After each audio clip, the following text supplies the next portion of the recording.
Today's video is a finale of sorts. It's a part of a three-part story that I've been telling for the past couple of weeks. If you want to see the original, please click here and you can check it out.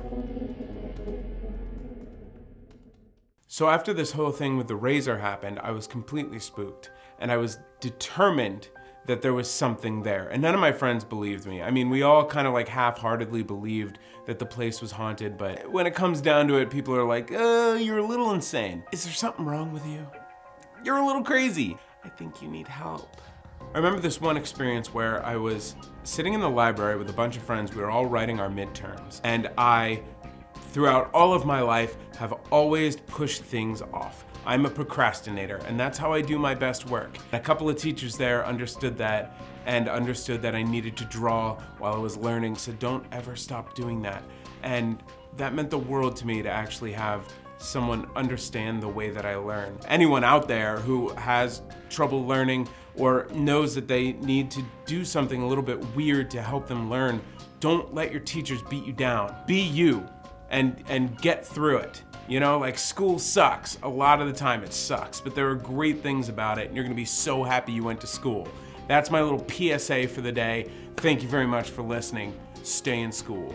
Don't do drugs. So these papers were ridiculously hard, and I was having a lot of trouble remembering this person's name that I was supposed to be writing about, and I couldn't figure it out. And then all of a sudden I got this very intense deja vu, and I started remembering that the floor-to-ceiling bookshelf on this side was a part of the deja vu. And I remember out in the windows it being dark, but the curtains not being completely drawn so that you could see the reflection of the library. And these desks were wooden, and they had a reading lamp that ran the length of the desk right at eye level. And I remember that barb obstructing the person's face. I didn't remember their face, and I hadn't met them before I'd gone to England, but I remembered their presence. And I remember the girl sitting next to me and exactly what she looked like. And it was all this bizarre deja vu, and I turned over and I looked her in the eye, and she said, "What's wrong?" I have severe deja vu right now. I remember all of this. I remember that I'm supposed to write Lawrence instead of Leonard. And she was like, okay. After I typed in the correct spelling and I found the thing I was looking for, I was like, guys, I gotta take a break. Man, that really freaked me out. I'm just gonna go get a drink of water. So I walked through the second library where a bunch of other people are studying, back into the great hall, which was basically the lobby. And Erwin was always sitting right in front of the main door. A lot of times when I wanted to take a break, I would just go talk to Erwin.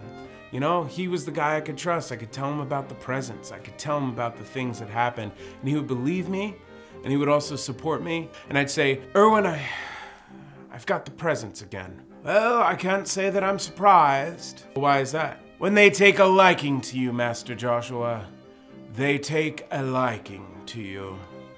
I think it's cool, but I'm pretty freaked out about it. Well, there's not much you can do about that, Master Joshua. You've just got to ride it out to the end of your semester.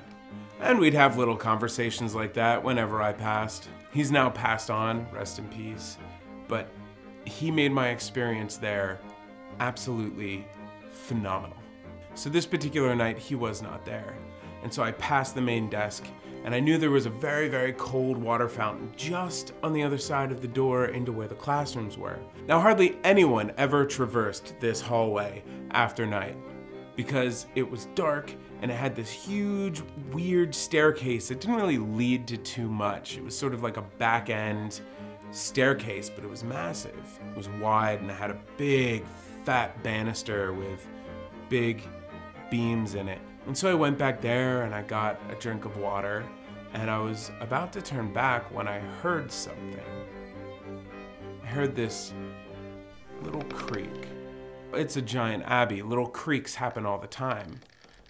You know, like there's always swelling, and there's always the windows shaking and the wind whistling through the glass pane. So a little creak like that normally wouldn't bother me.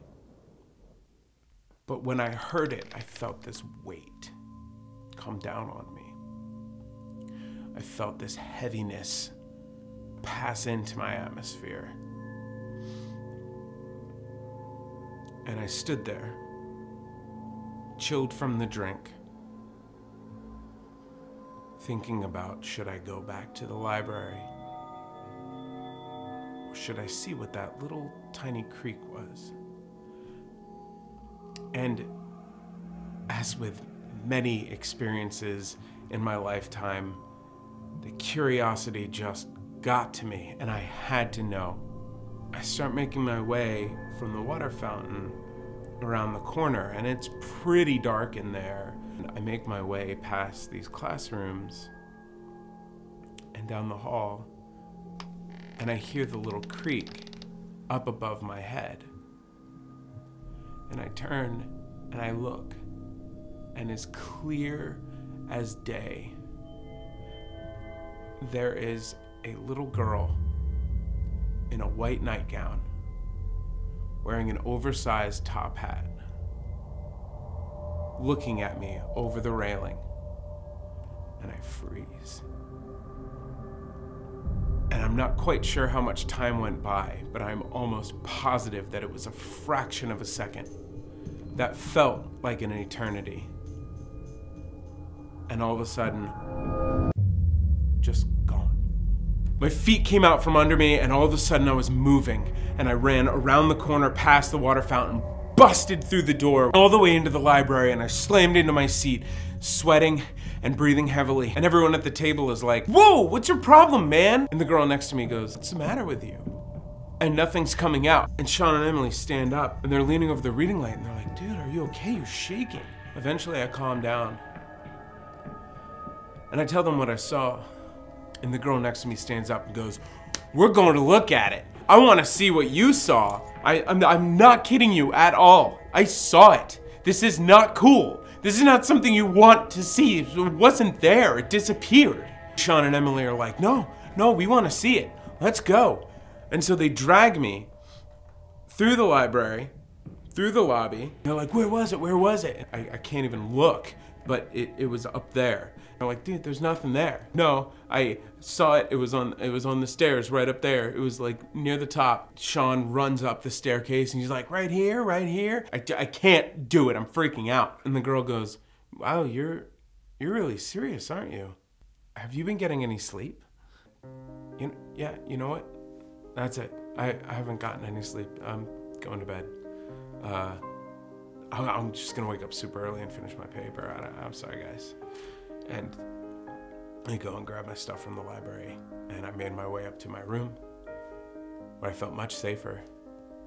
And I continued to write.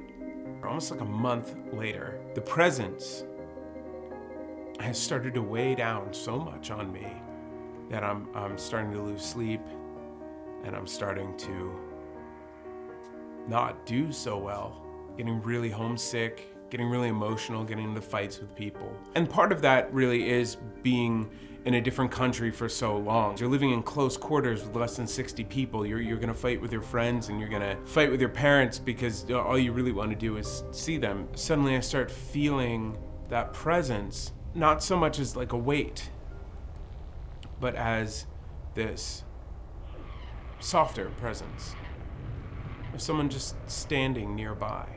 I'm just sitting in my room, and this name Cindy comes into my mind. And out of the corner of my eye, I can see almost like a shadow in the shape of the little girl that I saw with the oversized top hat and the white gown. And I turn and I look, and there's nothing there. And in my brain, I just, Cindy. So a couple of nights go by, and I keep seeing her sort of out of the corner of my eye. And every time I'm thinking, Cindy. Her name is Cindy. I started getting freaked out in a new way. In my mind, Cindy was always there. And eventually, I was alone, and I noticed her pretty much every time I came into my room.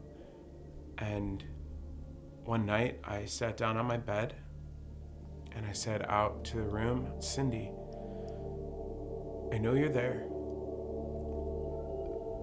And I mean you no offense. You've been following me around for quite some time, and it's putting stress on me, and it's hard for me. And I mean you all the best, but I would appreciate it if you would leave me alone. and let me be. And at that moment, the weight was gone. The presence had lifted, and it never returned for as long as I stayed at that school. If you're going to college in the next couple of years in America or in the New Jersey area, you should totally check out Fairleigh Dickinson University. It was one of the best decisions I've ever made, and they are the ones who have the program that include Roxton College. Thanks for all the positive comments, and thanks for taking care of the trolls, guys. Yeah, rock on. I don't even have to police my own channel. I leave one video alone for a week, and there's some guy just like, "You're a big douche, I hate you." And you guys are like, "Hey, go away, go away." And then eventually it got so many dislikes that I couldn't even look at the comment, which was awesome. You guys rule. I love each and every one of you. If you have stories, stop the presses. Clear out everything. If you have stories and you want to tell them to me, the best thing you can do is find me on my Facebook page. Yes, Haunting Seasons fan Facebook page. It's awesome because I can follow conversations and they're all linked together. So if I get 100 people writing in, I can quickly look at the message above it and know exactly who I'm talking to. On YouTube, I only get like the little chunk that comes through in the personal message. But yeah, find me on Facebook, send me your messages, I'll write back. I love you guys, I'll see you next week. Bye. You can bring back the end slate.